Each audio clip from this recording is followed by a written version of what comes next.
Hey there, truth seekers and mystery lovers. Welcome back to another episode of Broadcasting Seeds, where we explore the weird, the wild, and the downright wonderful mysteries of our world. I'm your host, Bennett Tanton, coming to you solo today to plant some seeds of thought right into the fertile soil of your curious minds. And let me tell you, folks, today's topic is going to stir that soil up real good. Now, if you're a regular listener, and let's be honest, if you're not, what are you even doing with your life? You know that here on Broadcasting Seeds, we love diving deep into the murky waters of the unknown. From cryptids lurking in the woods to government cover-ups that make you question your reality, we pull no punches. Today, though, we're going to tread on some truly sacred ground. We're delving into the age-old cosmic clash that's been raging on since, well, the dawn of time itself. I'm talking about spiritual warfare. You heard me right, folks? Spiritual warfare. A battle that's not fought with swords or guns, but with beliefs, thoughts, and the very essence of our souls. This isn't some Hollywood horror flick. This is the real deal. The unseen conflict between forces of light and darkness, good and evil, angels and demons, whatever you want to call them, is happening all around us, whether we realize it or not. Now, I know what some of you might be thinking. Bennett, are you saying we're all living in some kind of spiritual battleground?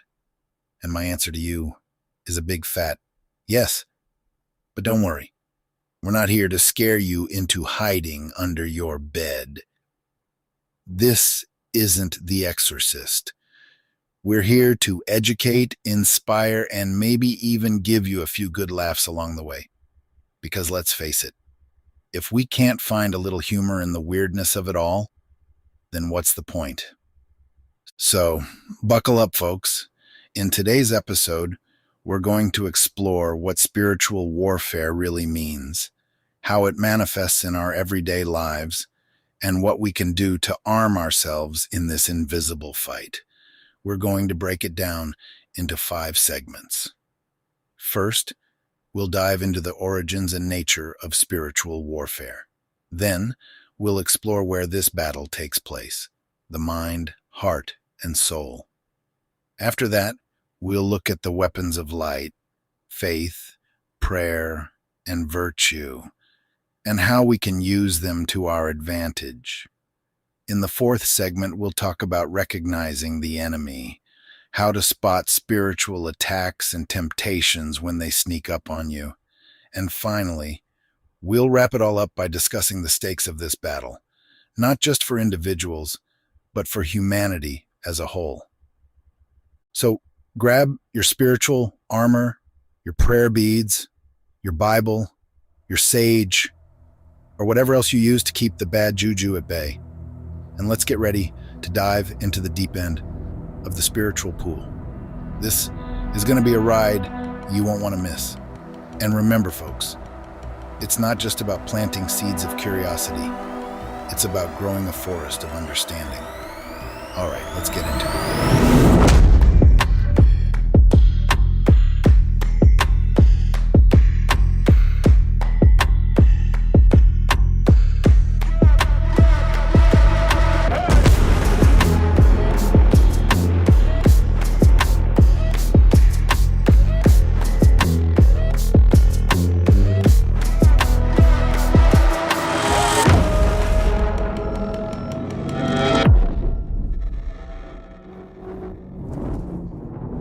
All right, folks, let's kick things off by diving headfirst into the origins and nature of spiritual warfare. Now, when we talk about spiritual warfare, we're talking about a conflict that is as old as time itself. Literally. This isn't some new age concept or a storyline pulled from a fantasy novel. Spiritual warfare is rooted in ancient beliefs that span across cultures, religions, and civilizations. It's like the original Marvel versus DC, but way more intense, and the stakes are a lot higher. So, where did all this talk of spiritual warfare begin? To get to the bottom of this, we have to go way back. I'm talking pre BC, folks. Think of the ancient Sumerians, Egyptians, Greeks, Hebrews. All these civilizations had some concept of a cosmic struggle between forces of good and evil. For the ancient Egyptians, it was the battle between the god Horus and the god Set. For the Greeks, it was the eternal clash between the Olympian gods and the Titans.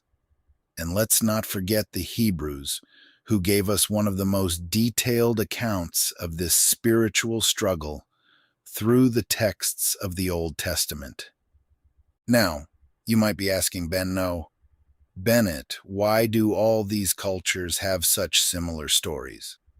Well, that's a great question, and I'm glad you asked. It seems that no matter where you look or what period of history you're examining, there's this recurring theme of a battle between light and darkness.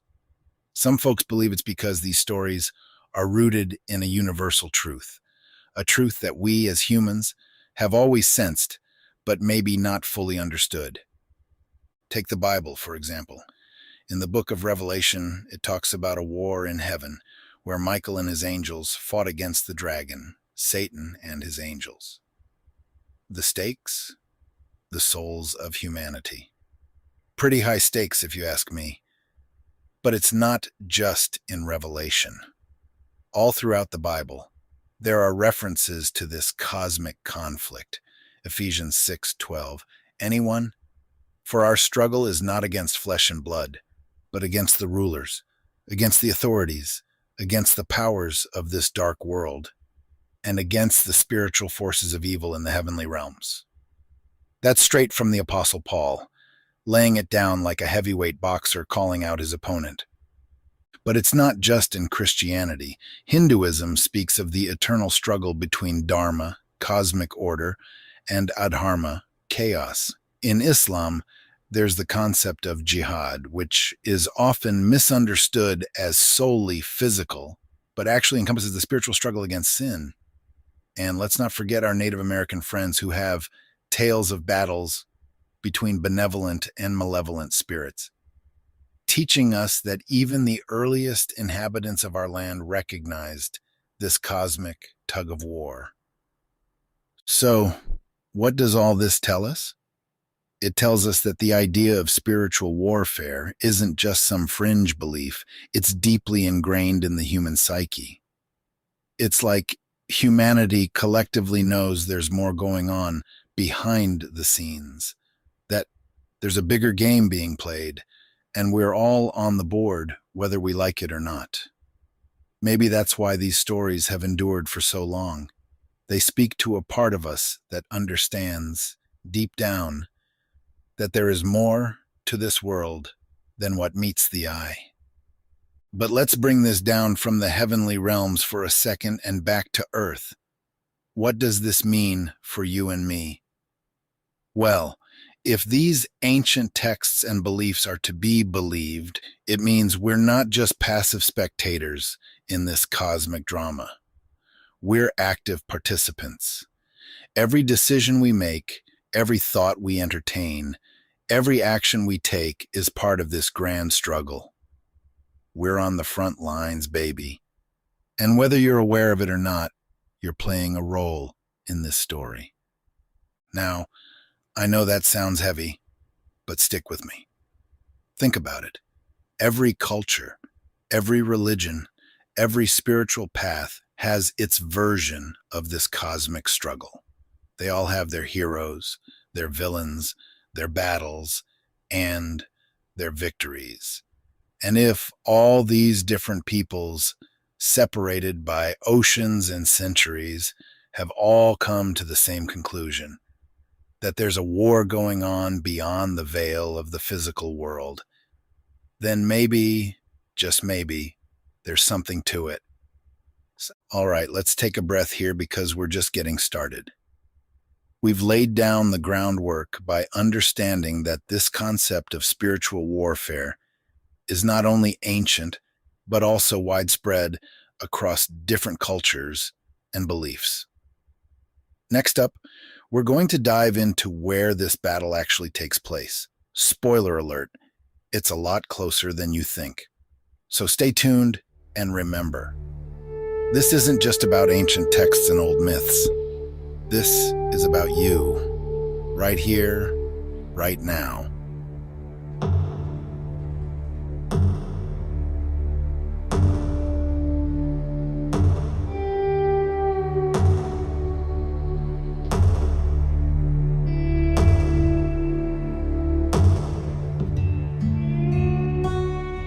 All right, truth seekers, welcome back. Now that we've established that spiritual warfare is as old as the hills and spans across cultures, it's time to zoom in a little closer to home, your home.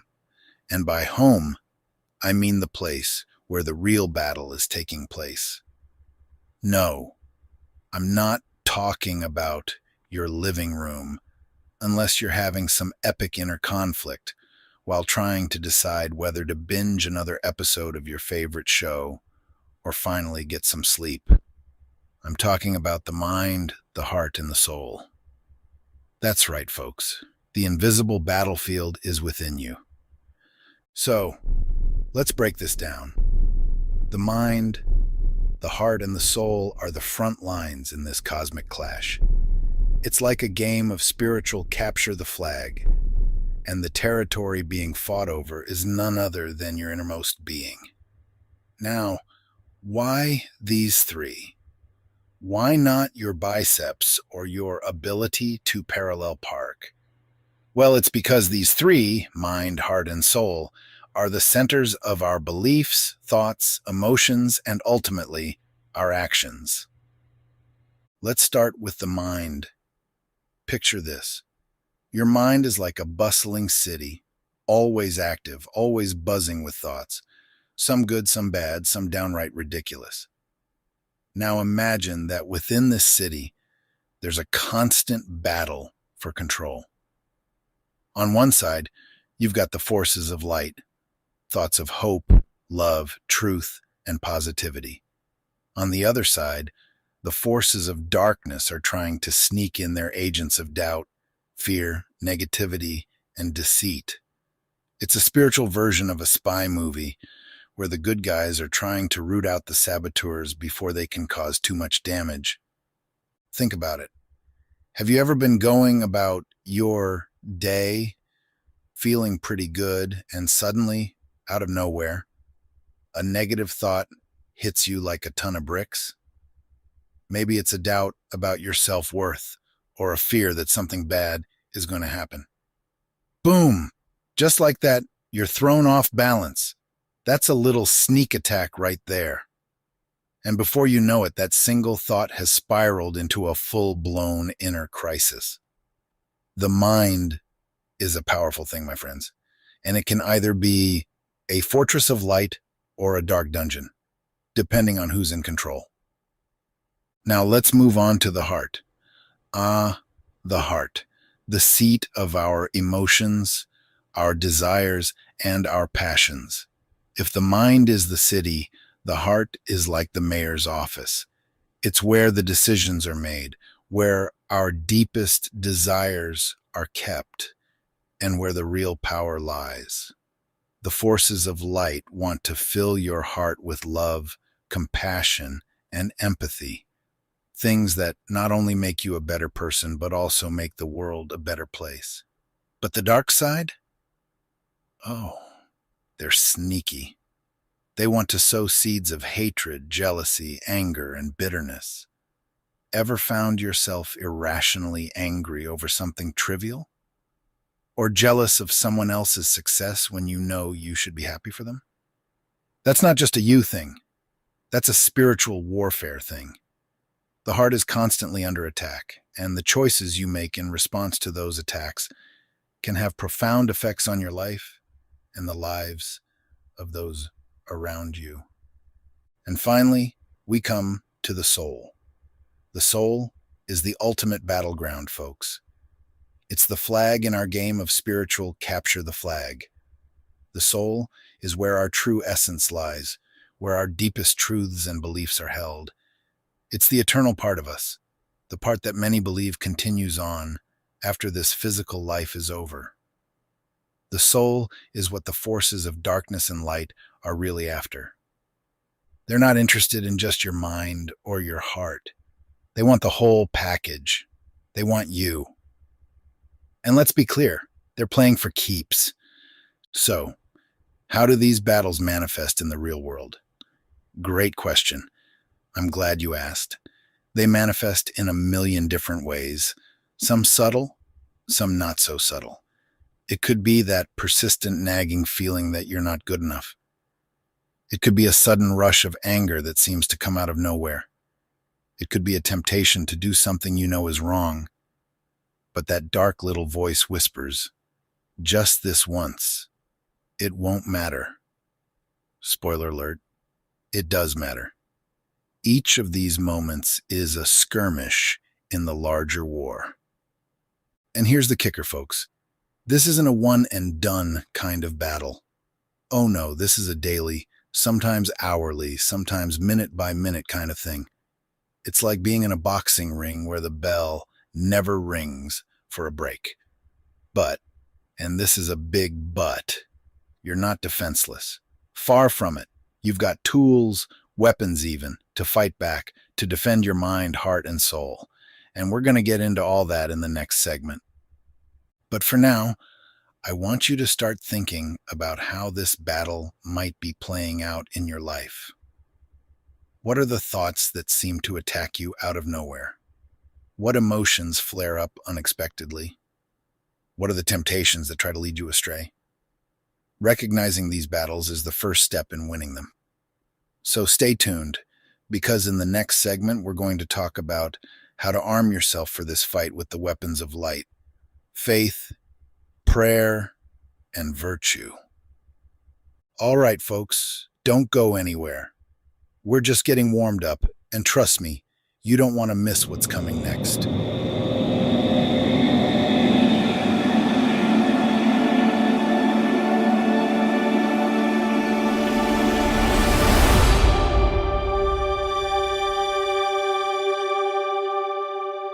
All right, welcome back, spiritual warriors. So far, we've set the stage and identified the battlefield. We've talked about the ancient origins of spiritual warfare and zoomed in on where this battle actually takes place, within our minds, hearts, and souls. Now it's time to talk strategy. How do we fight back in this unseen war? What weapons do we have in our arsenal to fend off the dark forces that seek to disrupt our peace and steer us off course? Today, we're going to arm ourselves with the weapons of light: faith, prayer, and virtue. Now, before you roll your eyes and say, "Oh, great, Bennett's gone all Sunday school on us," just hear me out. I promise I won't be passing around the collection plate, but seriously, these aren't just abstract concepts. They are powerful tools, real spiritual weapons that have been used for centuries by people all over the world to combat the forces of darkness. First up, let's talk about faith. Faith is like your spiritual body armor. It's the belief in something greater than yourself, a higher power, a divine plan. Now, I'm not here to tell you what you should believe in, whether it's God, the universe, a higher consciousness, or even just the inherent goodness of humanity. Faith is about believing that there's something out there that's got your back. It's about trusting that you're not alone in this fight. Faith gives you the strength to face the challenges of life with courage, knowing that no matter how dark things might seem, there's always a light at the end of the tunnel. It's what allows you to keep going when the going gets tough, to stand firm when everything around you is shaking. But faith isn't just a passive thing. It's active. It's a choice you make every day. It's waking up in the morning and deciding to believe that today, no matter what happens, you're going to hold on to hope. Think of faith as your spiritual GPS. Even when you're driving through the fog and can't see the road ahead, faith is what tells you to keep moving forward, that you're on the right path. And like any good GPS, faith also helps you reroute when you've gone off course, made a bad decision, took a wrong turn. Faith says, "That's all right, buddy. Let's get back on track." Now, let's talk about prayer. If faith is your armor, then prayer is your weapon of choice. Prayer is like a direct hotline to the divine. No waiting on hold, no automated menus to navigate through. Whether you're asking for guidance, giving thanks, or just pouring out your heart, prayer is a powerful way to connect with a higher power and draw strength from that connection. And it doesn't have to be fancy or formal. You don't need to speak in Old English or chant in Latin. It can be as simple as a quiet thought, a whispered word, or even just a feeling. Here's the thing about prayer that a lot of people don't realize. It's not just about talking to the divine, it's also about listening. Sometimes we get so caught up in asking for what we want or need that we forget to stop and listen for a response. And trust me, folks, if you listen closely enough, you might just hear it. Maybe not a booming voice from the sky, although that would be pretty cool. But in the quiet nudges, the gut feelings, the moments of clarity that come out of nowhere. Prayer is like having a two-way radio. It's not just about sending out a signal, but also tuning in to receive one. And here's a little tip from yours truly. Don't just pray when you're in trouble. Make it a habit. It's like training for a marathon.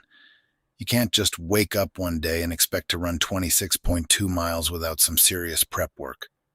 Regular prayer, like regular exercise, builds spiritual muscles. It prepares you to face the challenges when they come. So, think of prayer as your daily workout for the soul. You're getting spiritually fit and ready for whatever comes your way. Lastly, let's dive into virtue. If faith is your armor and prayer is your weapon, then virtue is your strategy. It's the way you live your life, the choices you make, the values you uphold. Virtue is about doing the right thing, even when it's hard, even when no one is watching. It's about integrity, honesty, compassion, and courage. Virtue is like your moral compass, always pointing you toward true north. It's what keeps you grounded when the winds of temptation blow, when the dark forces whisper in your ear to take the easy way out, to give in to anger, jealousy, or despair. Living a virtuous life isn't about being perfect. None of us are, and that's okay. It's about striving to be better, to rise above our baser instincts, to be a force for good in the world. Virtue is about choosing love over hate, kindness over cruelty, generosity over greed. It's about planting seeds of positivity in the world and watching them grow. And let me tell you, folks, there's nothing more powerful in spiritual warfare than a person who is armed with faith, fortified by prayer, and guided by virtue. Now, I know what some of you are thinking. Bennett, this all sounds great in theory, but how do I actually do this in my day-to-day life? Great question. It's all about building habits. Start small. Maybe it's a morning affirmation to set the tone for your day, a quick prayer while you're brewing your coffee, or a conscious decision to choose patience over frustration when someone cuts you off in traffic. Every little bit helps. Every small act of faith, prayer, and virtue adds up to build a fortress of light around you, making it a lot harder for the dark forces to break through. And hey, if you mess up, and we all do, don't beat yourself up about it. That's just another trick of the dark side, trying to get you down. Remember, every day is a new opportunity to choose the light, to strengthen your spiritual defenses, and to keep fighting the good fight. All right, warriors of the light, we've got a lot more to cover. Now that we're armed and ready for battle, in our next segment, we'll talk about how to recognize when the enemy is making a move, how to spot spiritual attacks and temptations before they catch you off guard. Stay with me. You don't want to miss it.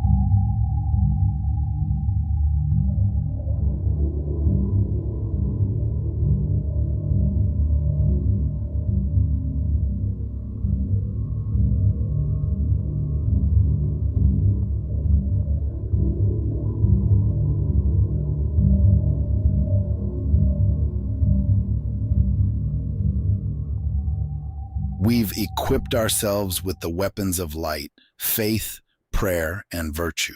But what good are weapons if you don't know who or what you're fighting against, right? So in this segment, we're going to get tactical. We're going to talk about recognizing the enemy's moves, identifying those spiritual attacks and temptations before they have a chance to take root. Think of this as your spiritual intel briefing, where we learn to spot the enemy before they even step foot on our turf. Now, let's get one thing straight from the get-go. Spiritual attacks aren't always like what you see in the movies. No spinning heads or creepy dolls moving around on their own. Though, if you have a doll that's moving around on its own, that's a whole different episode we need to tackle. Probably with some holy water and a priest on speed dial. But in all seriousness, spiritual attacks are often much more subtle.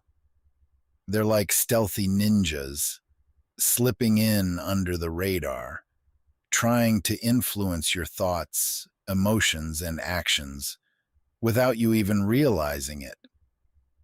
So how do we recognize these attacks? Well, they often come in the form of negative thoughts and emotions. Ever been sitting at home, minding your own business, when suddenly you're flooded with feelings of doubt or fear? Or maybe you're scrolling through social media and out of nowhere, you feel this wave of envy or jealousy. You start comparing yourself to others, feeling inadequate, thinking everyone else has it better than you. Boom. Spiritual attack. That's the enemy sneaking in, trying to plant seeds of negativity and discontent. Here's another classic move by the enemy: temptation. Now, temptation isn't always about the big, flashy sins we hear about in Sunday school. It's often much more subtle. It could be the temptation to gossip about a friend, to fudge the truth just a little bit, or to take credit for someone else's work. It's those little, seemingly insignificant decisions that, when added up, can steer you off course. The enemy loves to play the long game, chipping away at your integrity, little by little, hoping you won't notice until it's too late. And let's not forget about those moments of irrational anger or unjustified resentment. You know the ones I'm talking about. Maybe someone cuts you off in traffic, and suddenly you're ready to declare a personal vendetta. Or your coworker gets a promotion, and instead of feeling happy for them, you're fuming with bitterness.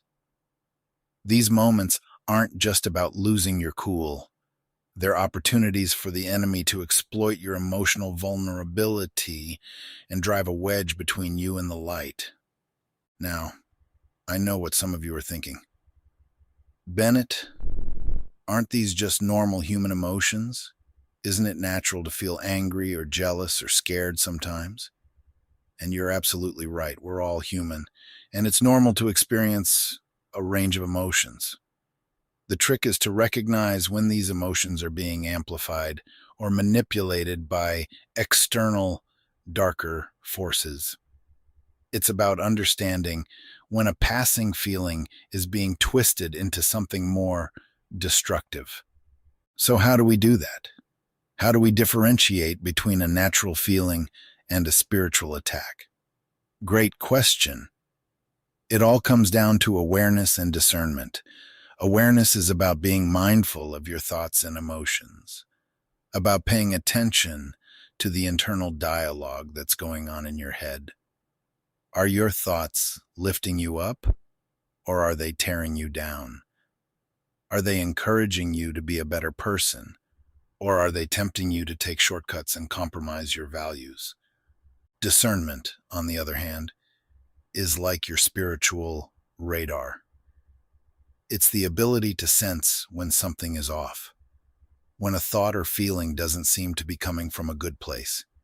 It's that gut feeling that something isn't right, that nagging voice in the back of your head that says, hold up, this isn't who I am. This isn't how I want to feel or act. Developing discernment takes practice, but it's one of the most powerful tools you can have in your spiritual toolkit. And here's the good news. Once you start recognizing these attacks, you can begin to counter them. Remember, we're not helpless in this fight. We've got our weapons of light: faith, prayer, and virtue. When you feel a wave of doubt or fear, you can counter it with faith. Remind yourself that you're not alone, that there's a higher power watching over you. When temptation comes knocking, you can meet it with virtue, choosing to stay true to your values even when it's tough. And when negative emotions start to bubble up, you can use prayer to find peace and clarity, to ask for guidance and strength. Let me tell you a little story. There was a time in my life when I was going through a particularly rough patch. I felt lost, overwhelmed, like I was walking through a fog and couldn't see the way forward. It wasn't until I started paying attention to my thoughts and feelings that I realized I was under spiritual attack. My mind was filled with negativity. My heart was heavy with doubt, and my soul felt disconnected. But once I recognized what was happening, I was able to fight back. I leaned into my faith. I prayed for strength and guidance, and I made a conscious effort to live according to my values. And slowly but surely, the fog began to lift. The battle isn't over. It's never really over, but I'm a lot more equipped to fight now that I know what I'm up against. So, folks, the takeaway here is this: stay vigilant. Pay attention to your thoughts and emotions. Don't let the enemy sneak in under the radar. You've got the power to recognize these spiritual attacks for what they are and to fight back with the tools you've been given. And remember, every battle you win, no matter how small, brings you one step closer to living a life filled with light, love, and purpose. All right, warriors, we're almost there. In our final segment, we're going to look at the bigger picture. What are the stakes of this spiritual battle? Not just for you as an individual, but for all of humanity. How does this unseen war impact our society, our culture, and our future? Stay tuned, because we're going to wrap this all up in a way that's going to blow your mind.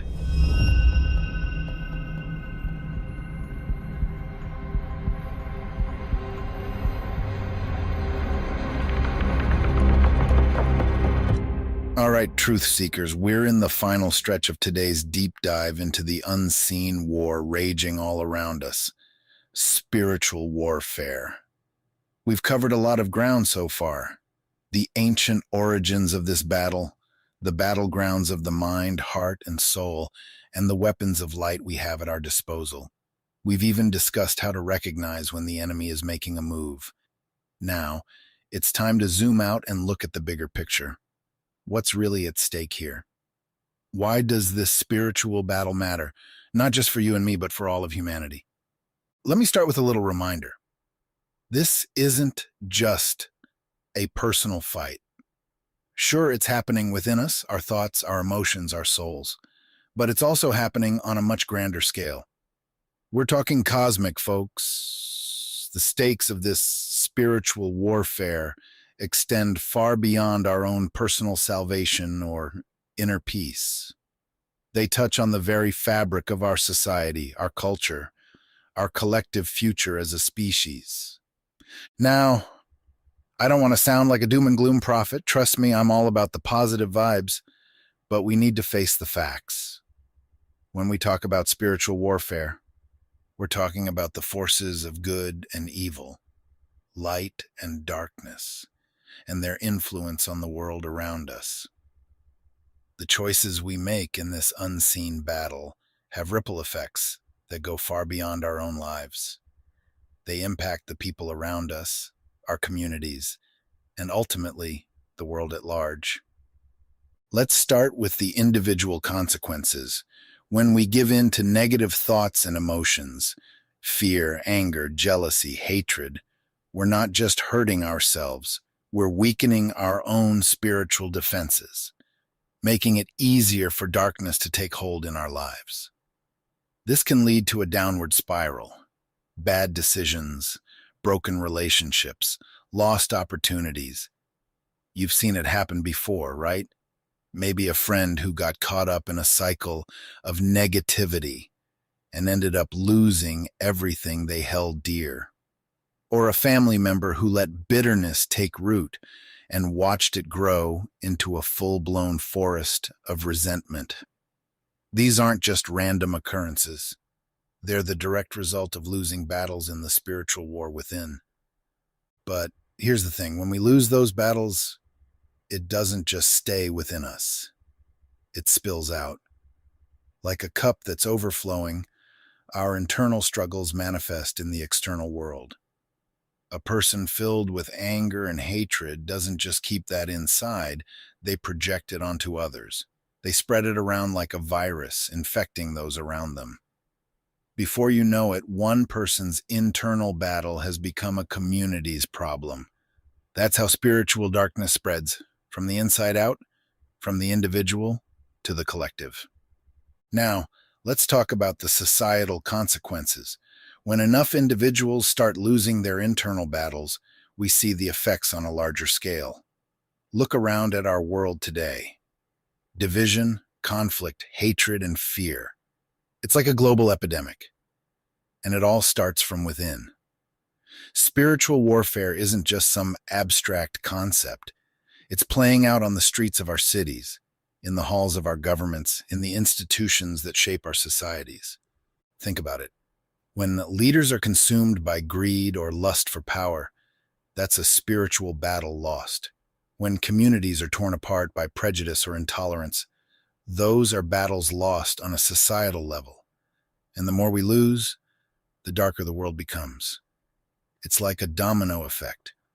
One loss leads to another, and before you know it, we're facing a full-scale spiritual crisis. But here's the good news, because hey, we're not about to end this episode on a downer. The good news is that every victory matters. Just as one loss can have a ripple effect, so too can one victory.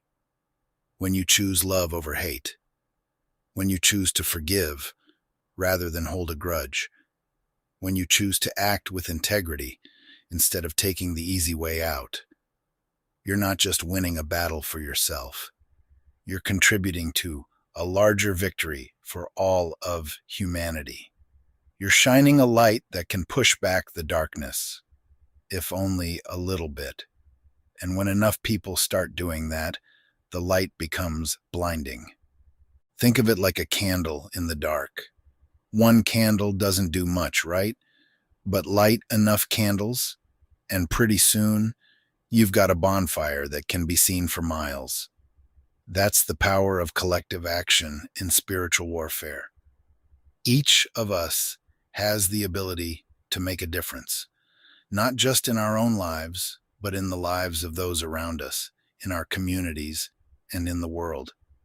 It starts with you, but it doesn't end there.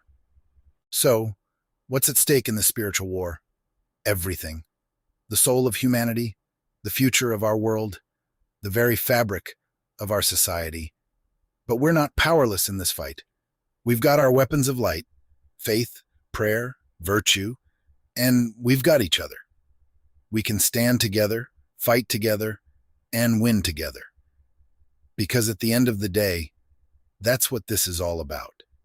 It's about choosing the light, planting seeds of positivity, and nurturing a world where love, compassion, and understanding are the norm, not the exception.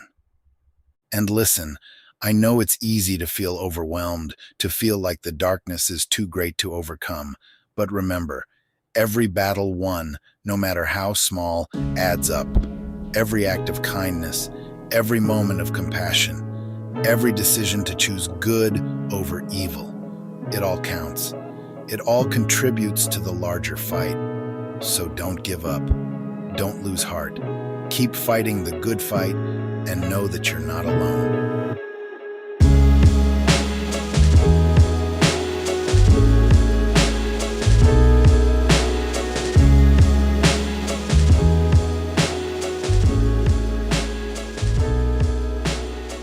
And there you have it, folks. Another deep dive into the mysteries that shape our lives and our world. Today, we ventured into the realm of spiritual warfare, uncovering the hidden battles that rage within us and around us. We talked about the ancient origins of this cosmic conflict, how it manifests in our everyday lives, the tools we have to fight back, and the stakes of this battle for both the individual and humanity as a whole. I hope this episode gave you some food for thought, maybe even opened your eyes to a new way of seeing the world. Remember, spiritual warfare isn't just some distant, mystical concept. It's real, it's personal, and it's happening right here, right now. But don't let that scare you. Instead, let it empower you. You've got the tools to fight back, to stand strong, and to make a difference, both in your own life and in the lives of those around you. If you enjoyed today's episode, do me a solid, hit that like button, share this podcast with your friends, and leave a review. Your support helps us keep the conversation going, keeps us digging into the strange, the mysterious, and the downright unbelievable. And who knows? Maybe you'll be planting a seed in someone else's mind, helping them to see the world in a whole new way. And hey, if you've got stories, thoughts, or questions about spiritual warfare or any other topics we cover here on Broadcasting Seeds, don't be shy. Drop me a message, shoot me an email, or send a carrier pigeon. Whatever works for you. I love hearing from you. And who knows? Your story might just be featured in a future episode. All right, that's all for today. Until next time, keep those eyes open, keep that mind curious, and never stop questioning.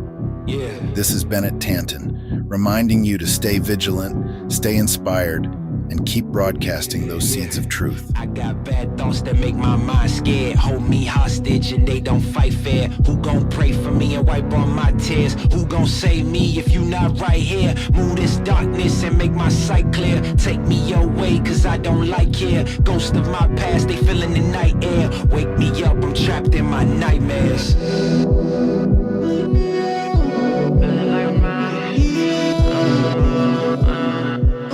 me up, I'm trapped in my nightmares.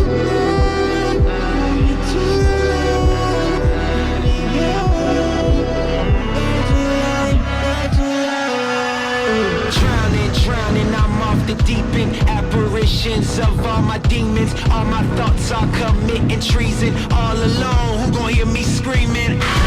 Manifestations of my fears, regrets that stretched out for light years. Can almost touch the light, homie, it's right there. Body free but trapped in my nightmares. Wake me up, don't let me drown. All the lights are fading now. All my